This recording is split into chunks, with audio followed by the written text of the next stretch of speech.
Hello, Katash. If you are calling me Pedems, I want to call you Katash, which I wanted to do for the longest time.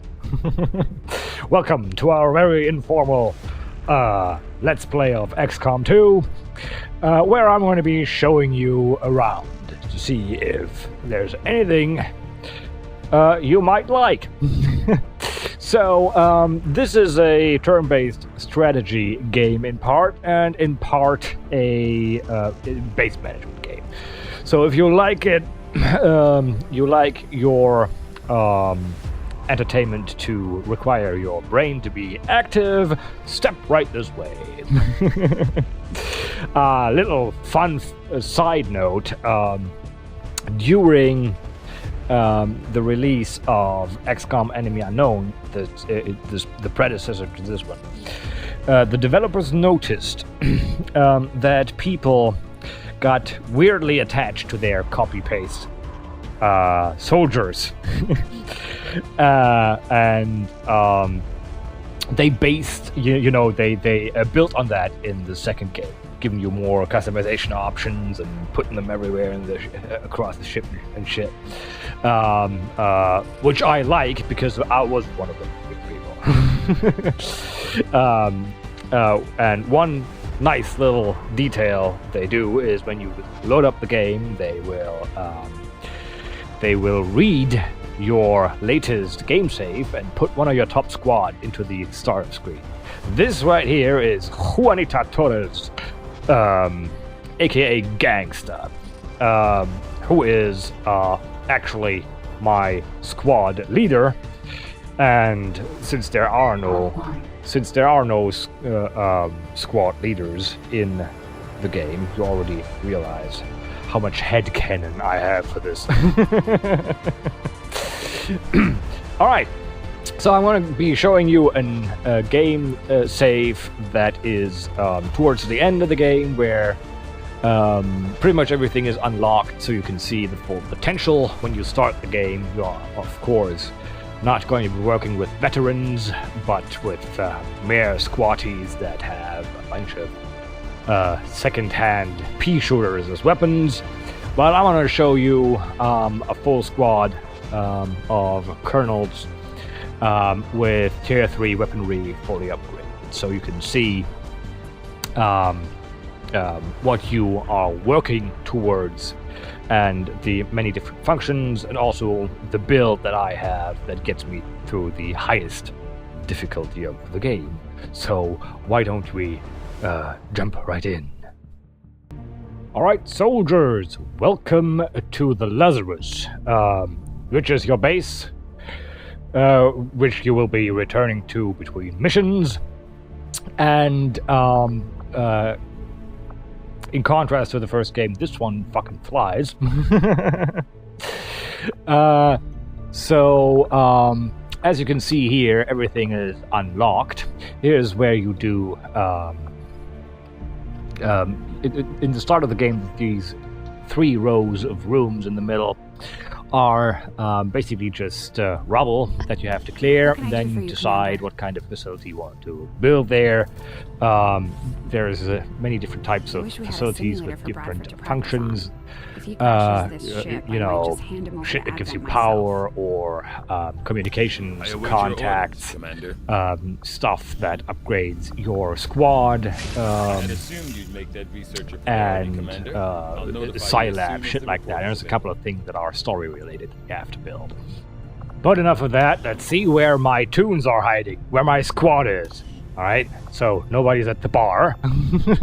Let's check out the living quarters. Ah, yes. Here's a few of them. There is Kennedy at the viewing screen, and Rizzo is sitting on the couch. That's Jordan there on the table. And Torres doing sit-ups. So there's the third spot where they like to hang out. This is in the back of the ship. That is people that actually like to do some work. Let's see if we find something there. Oh yeah, Taylor and I'm gonna say Vasquez. Not being lazy fucks. Alright. So let's have a look at the the soldiers and the classes in the build. Maybe she can help us. You get promoted 6 times, and every time you can pick one of 2 new abilities for that class. So it's not overly complicated. I'm just going to leave it up there for a second. So if you ever choose to do a run in this game, you can just pause it here and know what to do, or, you know, you can pick the opposite ability, get your ass handed to you, then come back here and pick the sensible choice. So let's start off with the Rangers. This class is one of your main killers. They are close combat specialists, so picking any ability that complements that particular skill is wise. All right, snipers. The skill you obviously want to nurture here is aim. So personal combat stims would be perception for these. This is like an augment of the body that you can install on each soldier, and scope as a weapon mod, of course. This class also very much a killer. Now, specialists. This is a support class that will help set shit up for the killers. They can hack everything that has a battery installed in it, such as terminals, security posts, and enemy robots. With a little luck, I can show you how that goes. Next up, Grenadiers. Now, as the name suggests, these carry the grenades. So they are a support class that basically sets the enemy up to get killed by the classes that I previously named as killers. And picking abilities that support the support role is recommended. Now lastly, this is the Psi Operative. Now they are really good at fucking shit up because they are psychic and they can fuck with the enemy's mind. So they are really fucking powerful, but you have to build the Psi Lab for it, and then you have to send a soldier in there to get trained as a Psi Operative. These are not promoted, so it will be very late in the game until you have one that is fully upgraded and thusly useful in the field. So the main part of the game, you are actually going to be playing with the standard classes. So your 6-soldier squad should be composed of 2 rangers, 2 snipers, 1 specialist, and 1 grenadier. And this is where you're going to be playing like 50 odd missions, and then your Psi Operative is ready, and then you get rid of one of the rangers and put the Psi Operative there. And that is going to be your end game squad, which we are going to take into battle today. Alright, so this is the world map where you can progress while you wait for missions to happen. Now, up on the top middle of the screen, you see your death clock.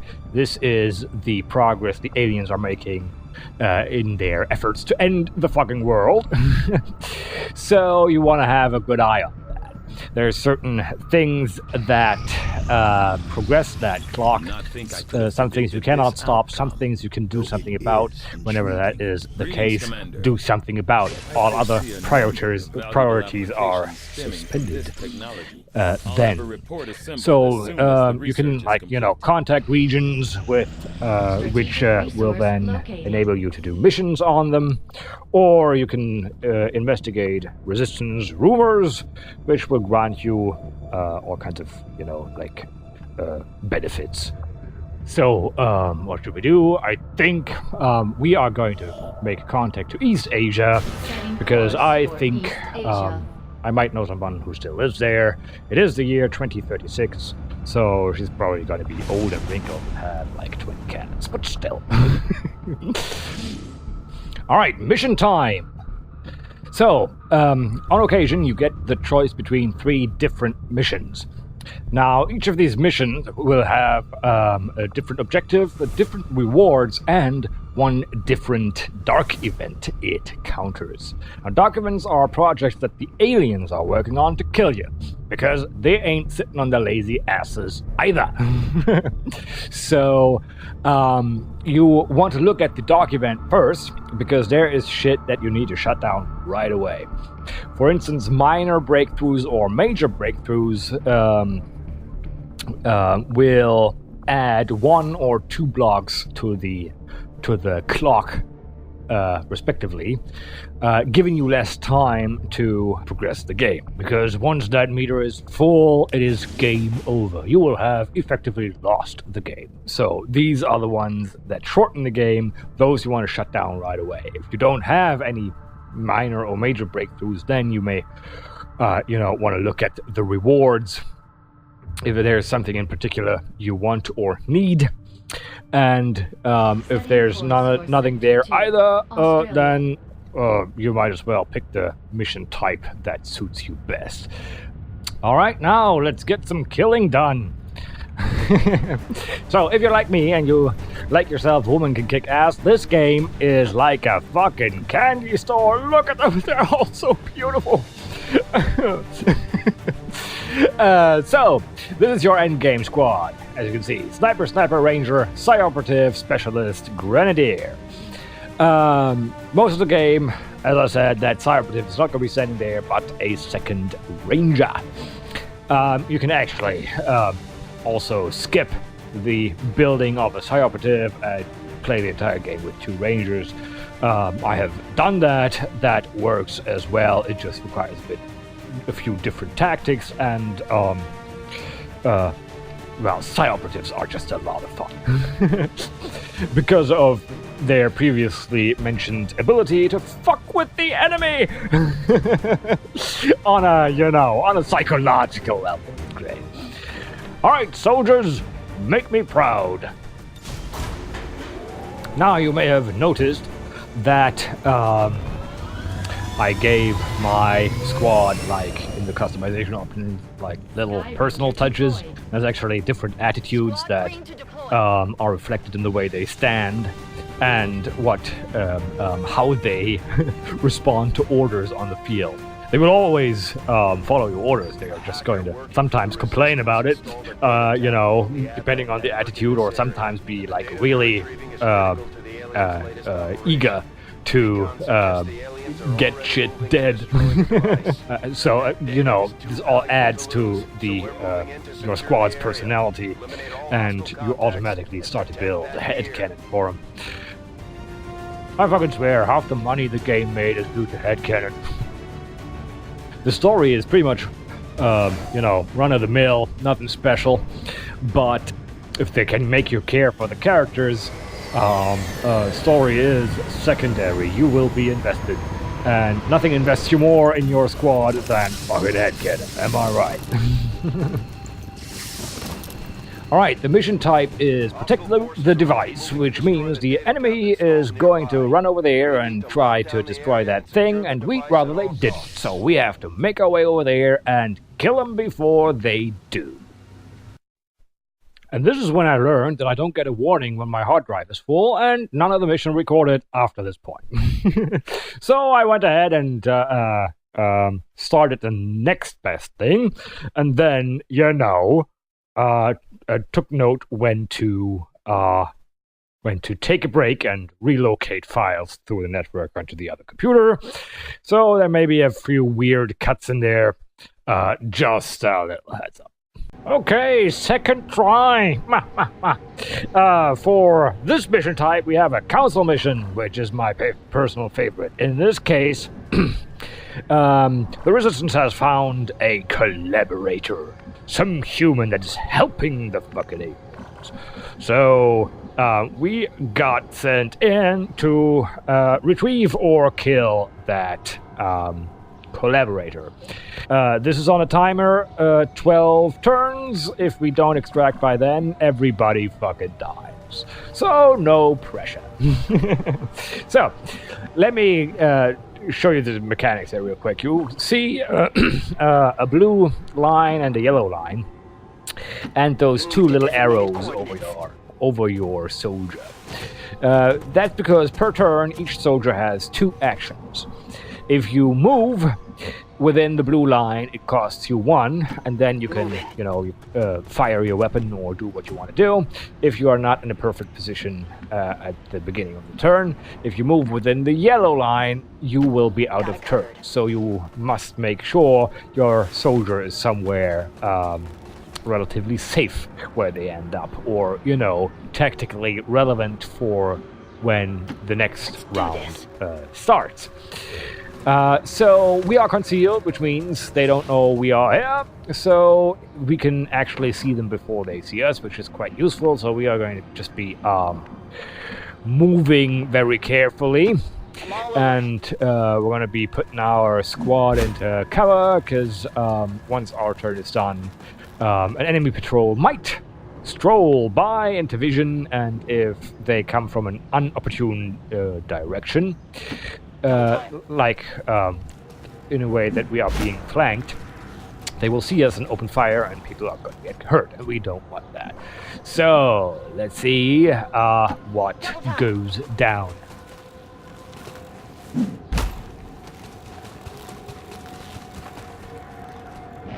Overwatch. Oh fuck, they're on the roof. Oh no. Oh, don't you dare! Okay, so this is the moment where you strategically shit your pants. Might see Taurus there? No? Oh, fucking hell!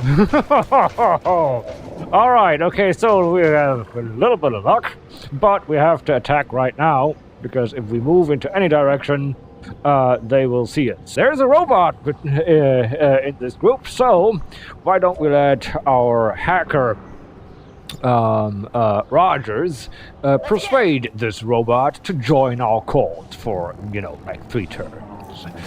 Now there's a lot of RNG bullshit involved in this, so this might still go sideways, and we might accidentally strengthen the enemy if this fails. Nope. Right. Yeah, well, Rogers is really badass hacker. I found 4 hacking upgrades randomly on missions as hacking rewards. So you want to hack everything you see. Just check out if there's any reward that might be useful. So this robot has just become friendly, and we can control it for 3 turns. Alright, 2 tangos left in this group. Now our veterans should have any trouble killing those. So let's start up with the Ranger. We're getting Taurus very close, because that's where Rangers are effective. With the shoddy in the face, flanked enemies take even more damage because of an upgrade. So this should be a 1-shot kill. Now, we can get this cheap, but if they are out of the range of the blue area, there's an ability called Run and Gun, which enables the Ranger to go into the yellow area and still fire your weapon. This is basically, there's basically no way around that ability for Rangers when you level up. Alright, as we moved, we didn't run into another enemy group, which is good, because that could have fucked us over, because suddenly a lot more enemies on the field. So let's just everybody stay where they are and get rid of this. Good shooting, Kennedy. Grenadiers should also get their aim upgraded with perception and scopes, because that big fucking gun they're carrying is inaccurate as shit. So, as you know, a gun only does damage when it hits the target. So, upgrade your Grenadier's aim, if you can. Alright, we're getting this fucking cheap. Pistols don't need to get reloaded.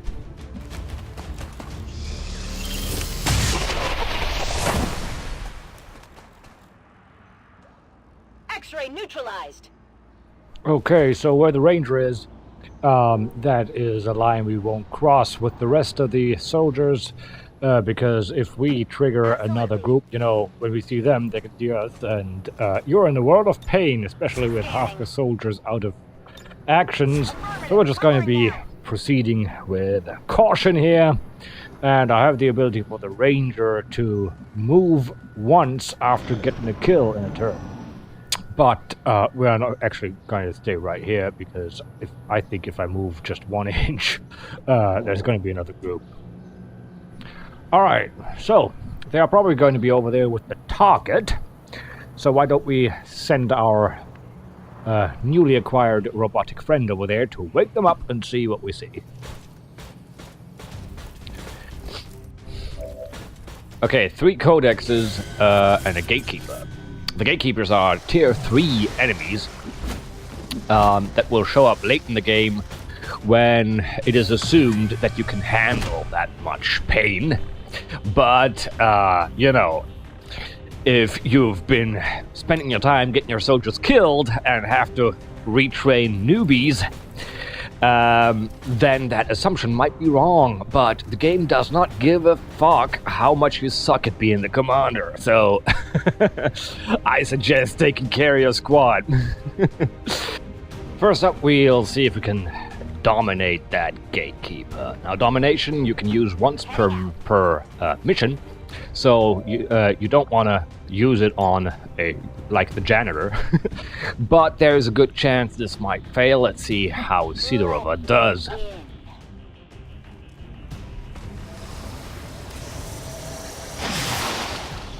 Yeah! Wow, everybody's on their best behavior today. That's at 60% chance of success. It's actually more like 50-50 in my experience.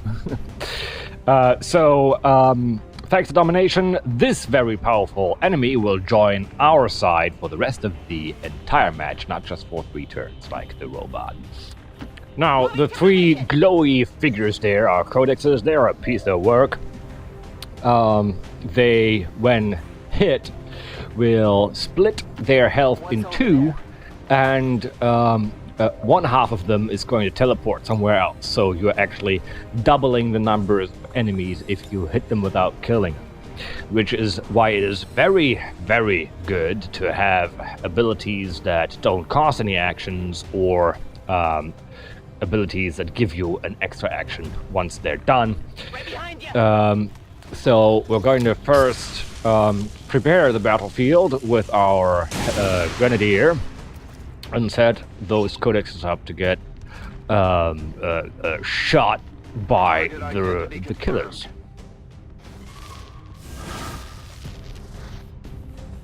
Now you see they are left with very few hit points, so they're easy to kill, but if you don't manage to kill them before you run out of actions, they get their turn to shoot at you. So let's not. Let's see if we can do something about them. So now is the time for snipers and rangers to shine.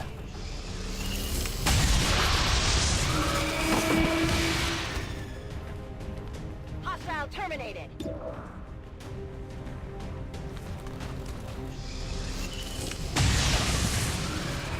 Well done, Rizzo.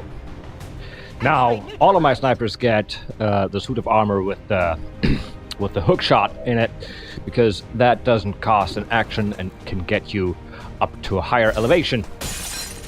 And all of my snipers are also leveled with the ability Death from Above, which means that if you shoot at an enemy at lower elevation and kill it with your sniper rifle, you get an extra action. So let's see if we can get Vasquez up on the roof somewhere.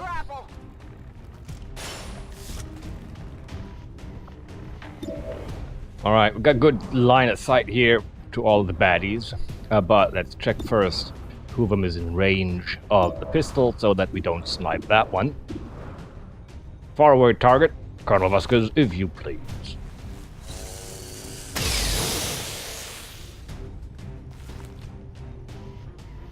Well, how about that?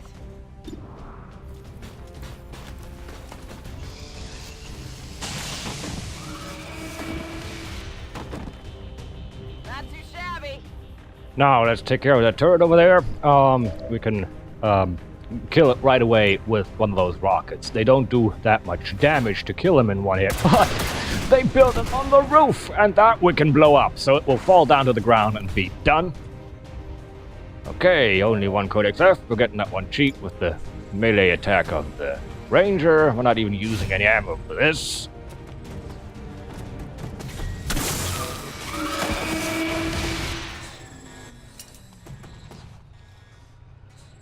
Enemy eliminated. And that's it. Everybody is either dead or on our side. So let's just move closer to the objective. So you can see there are these symbols with a half shield and a full shield when moving into cover. I'll let you figure out which one protects you better from enemy fire. So this was turn 1 for the robot. Now you want to keep track of how many turns have passed, because after the third, it's going to revert back to its original directive and shoot at you, and you want to kill it before. Alright, now let's proceed to the objective with caution. Means in the blue.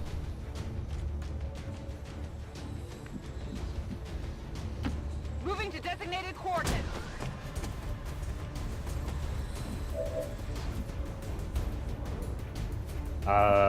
Snipers, why don't you get yourself a nice little spot with a good view? Getting it done.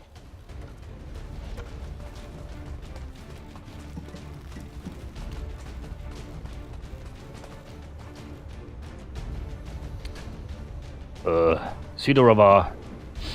Nothing for you. Just move up into cover. Copy that.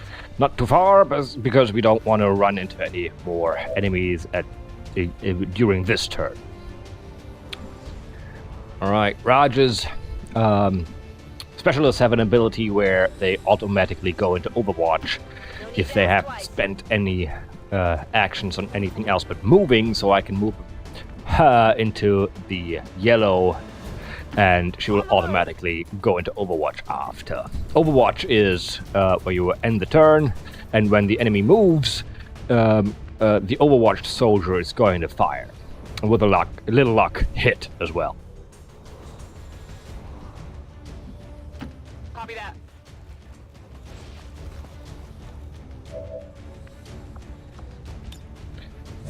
Overwatch.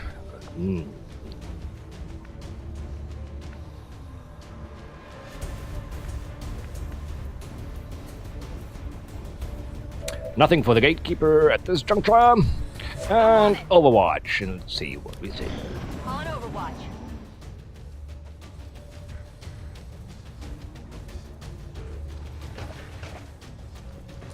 And there, an enemy group is running right into our fire. That's nice.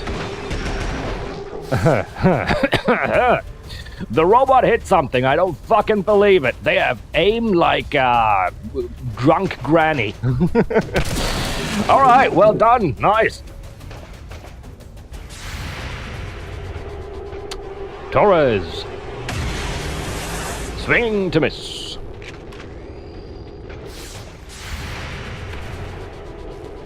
Not even close. Rogers.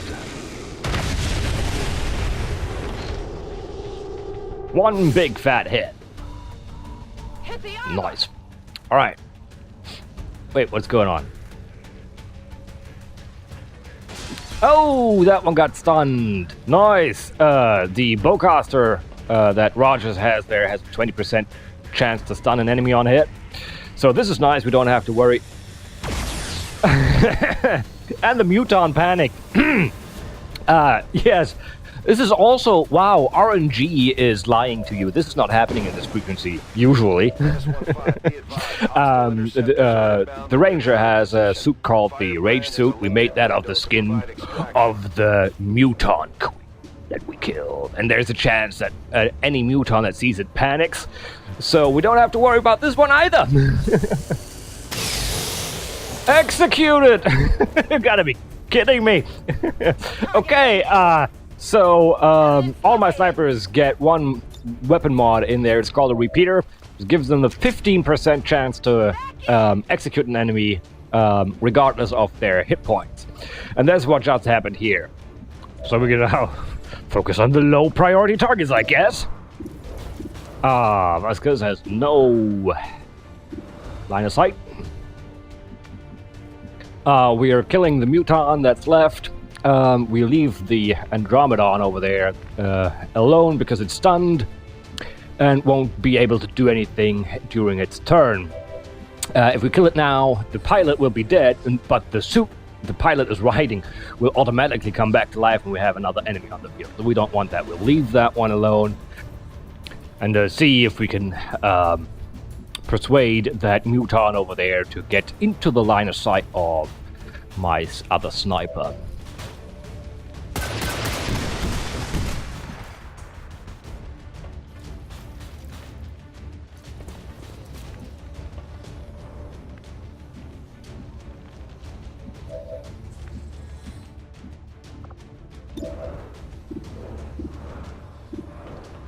And there we go.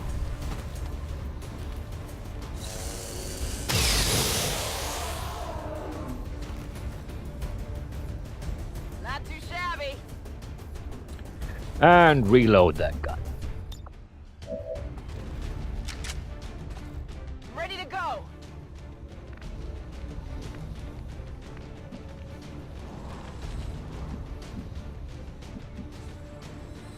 Okay, I guess Fedorova is going to be having the honor of carrying the package back to the extraction point.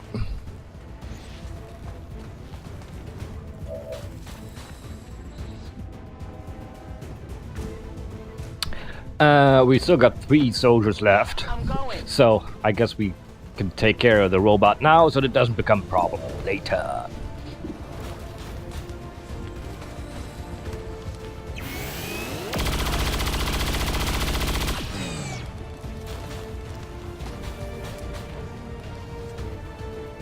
Toss me some ammo.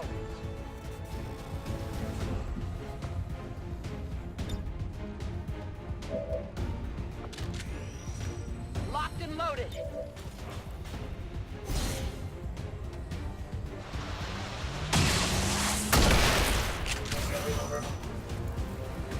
There you go, problem Kill solved. confirmed. Now let's move Rogers up there, where she's likely to hit the stunned enemy next Ready turn. to engage. But first, we're going to Accessing system. check this this guard post over here for any hacking rewards that might be useful. Nothing useful right now. Cancel and move up. Well, you want to check these all the time because there might be facility leads or permanent hacking upgrades for the soldier that's hacking. You want to at least check those out every time you see them. And again, nothing for the gatekeeper. Alright. Oh, it's waking up.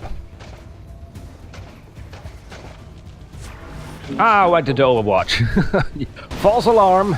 Rizzo, fire away.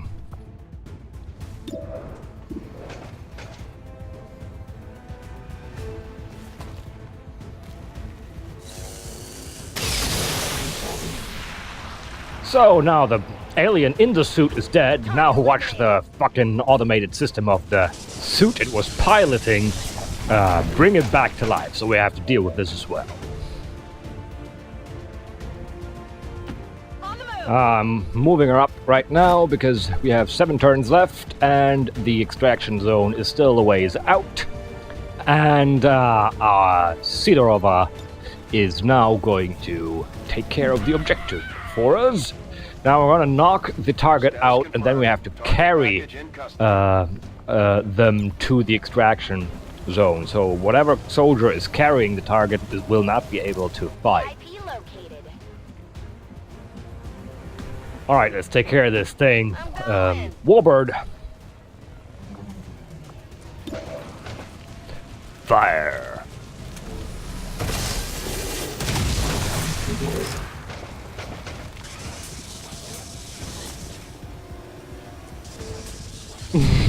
She stunned it again! I think RNG knows you're watching and wants to lure you in. Okay, Torres, why don't we let Torres take care of this?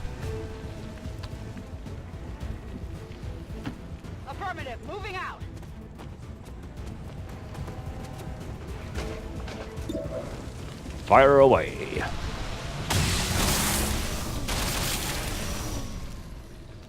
Got him. Okay. Might as well pick up the loot. Wow, this is going smoothly to a very weird degree here. Got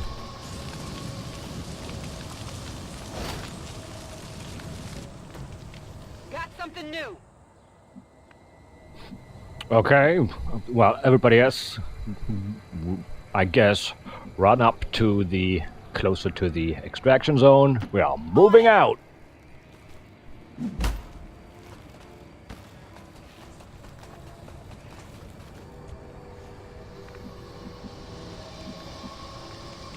Got it. Moving.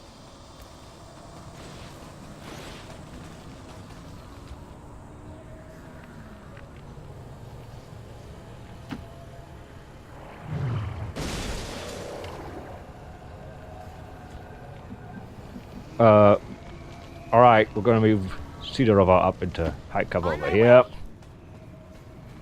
Gotta take extra care of her because she's carrying the package.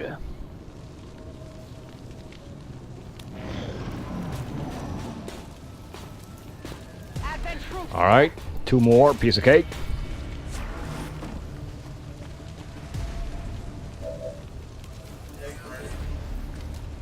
Looks like they called in some friends. Ah yes, the red flare signifies where, once we end our turn, 3 more enemies are going to show up, so we might set a few overwatches into that direction. But first, let's deal with this. Going up. Let's get a sniper up on the roof. Now you see why all the snipers get the grapple suits. This is really good. All of the snipers also get armor-piercing rounds, so this is going to bypass those 4 bits of armor there and go straight into the fleshy bits. Hostile target down. I'm gonna haywire the robot, but let's just shut it down. I don't need another fucking robot, but we're about to be done here. We're about to leave. So let's just shut it down and have a sniper take care of it next turn. Ready to rock. Let's get it.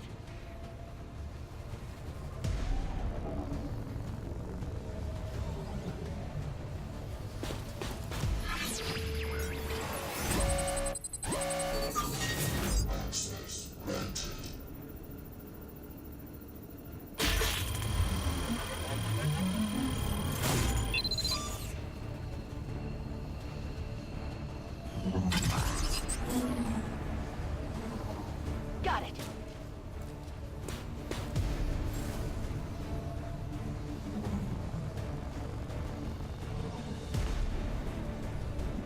Alright, let's put Deadshot into a position where he's likely to kill the robot next turn. Heading out. And the package goes to the extraction zone, Location 8S8P.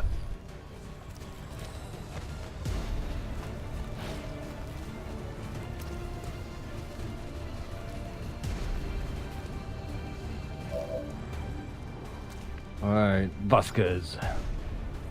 Do we grapple? Oh, fuck it, let's just soften up the robot.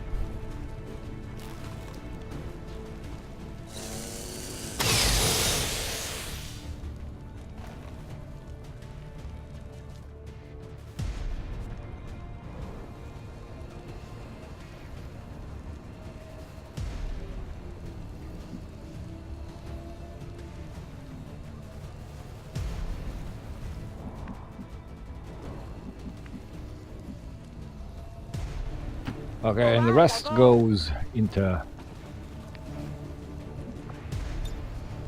Scanning.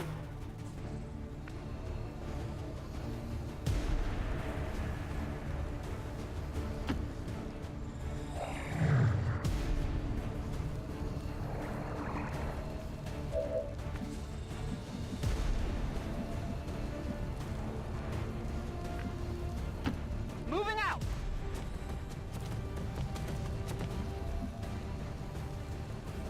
Actually, let's just reload that gun.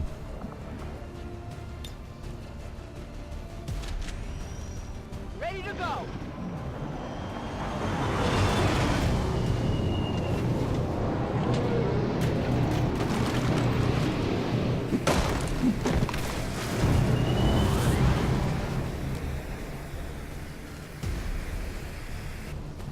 Advent troops spotted.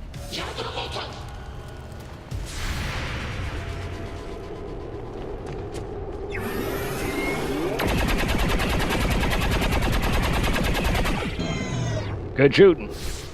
See, this is why everybody except for the Psi Operatives and the Rangers get perception upgrade. Because, you don't want them to miss their targets, because this is usually very bad.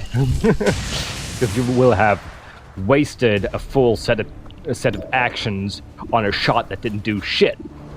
The Rangers are going to get speed, so you can move them further to get them close to enemies that are far away, and the Psi Operatives are going to get executed again! Terminated. Well, Rizzo is gonna have none of that lip. He would have killed him regardless. That's why I fired to get that death from above to then take care of the robot. Target neutralized. Alright, Salvo is an ability that lets your Grenadier shoot a grenade and still have one turn left, so we're gonna just shred the armor of this robot with the grenade and then shred it once more with the cannon fire, which is also an ability you want to pick, and then that robot is going to be perfectly set up for anybody else to kill him. Ready to rock. Now, the reload here would have cost an action, but this is why the Grenadiers, as a second weapon mod, after the scope, get the autoloader, because they spend a lot of ammo, and you don't want... There's a lot of situations where you don't want them to lose that action for a reload. Again, no need to run and gun for Torres here. We can get into a cozy shotgun to the face position just in the blue. Alright, and now it doesn't even matter who shoots at the robot. This is done. So I guess Warbird, you're up.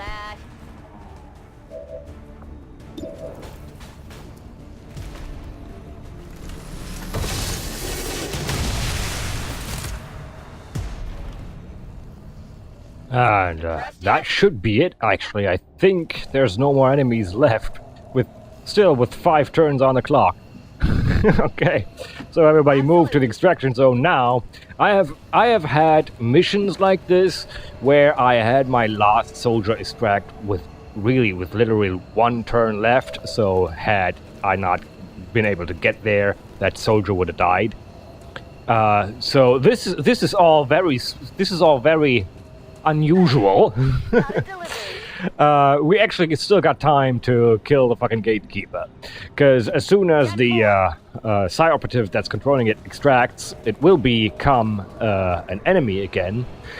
And just for the head cannon, we could extract before it becomes a problem, but just for the head cannon, I like to remove them from the city wherever I can.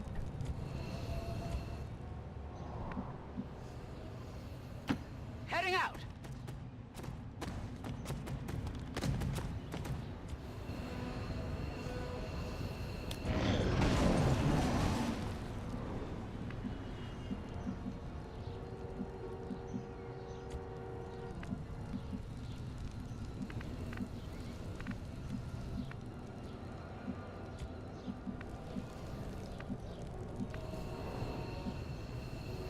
Ten-4.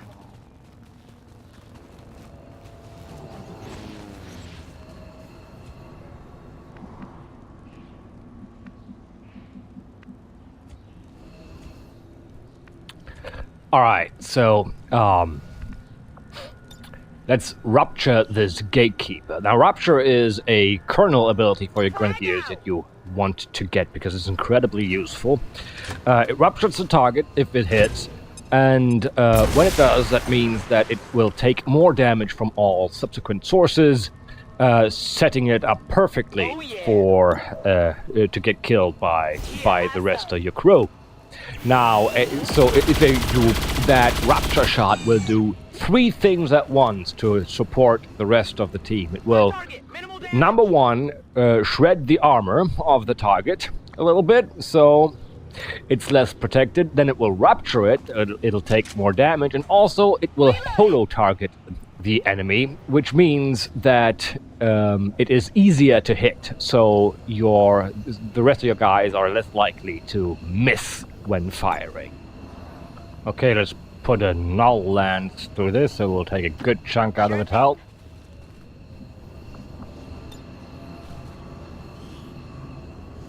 There is no escape.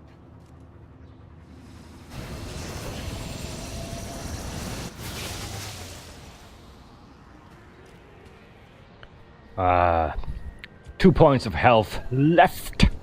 I guess an armor-piercing pistol shot should do the trick. I'm going. Buskers! Did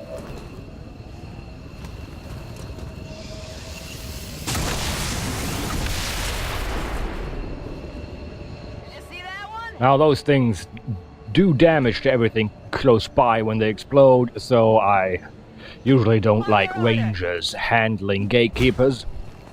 But there might be situations where you don't have a choice, actually, so you may have to take a hit occasionally. Not if RNG keeps lying to you like it is in this mission. Okay, so nothing left to do but extract. High-speed approach. Your window for extraction is closing. Moving to position. And that was Central kindly reminding us that there is only 3 turns left on the clock. So why don't we move out? Target VIP secured. VIP secure and in position for evac. This is Firebrand. VIP is secure. On my way. I'm out of here.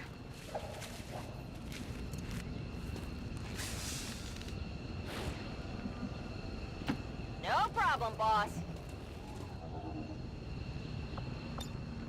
Ready to boogie.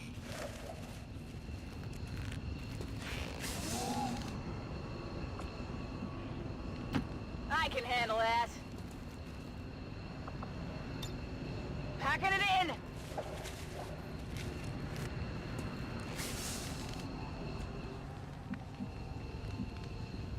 Copy that.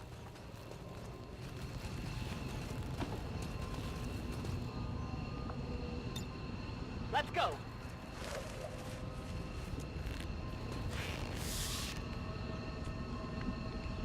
Good copy. Moving on target. Ready to boogie.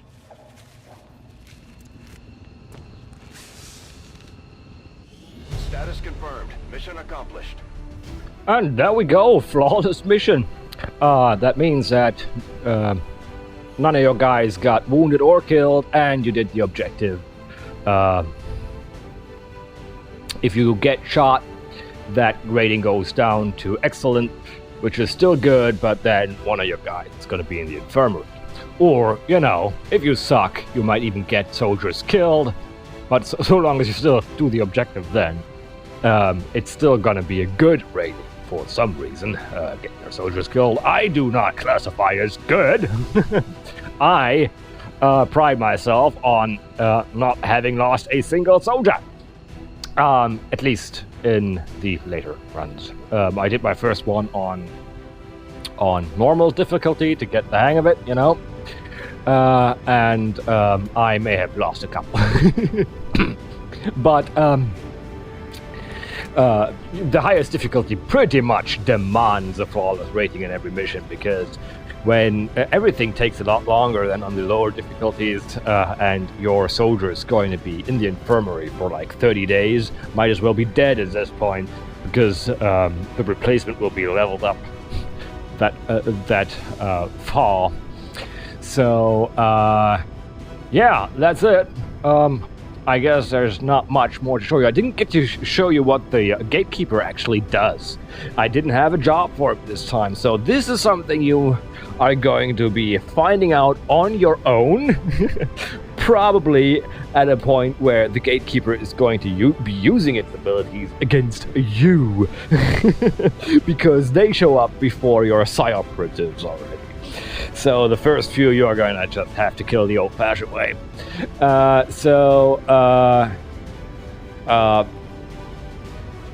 kind of feel this is not representative of the actual game because everybody was like showing off for the cameras. I had the impression they knew that we were recording and they said to themselves, we better be on our best behavior and show the professionals that we are, hit all our targets, set off all the RNG lucky bits at once. Yeah, that was weird. And we also didn't run into any unfortunate clusters of enemy which happens all the fucking time. So this was smooth as all hell. This is this kind of mission doesn't usually go down this way. It's a lot more exciting usually. So I don't know. So I think this is a lot of fun. Maybe you will too. But again, there is no cooperative mode, so you're going to be playing this on your own most of the time. Unless you want to beat each other up.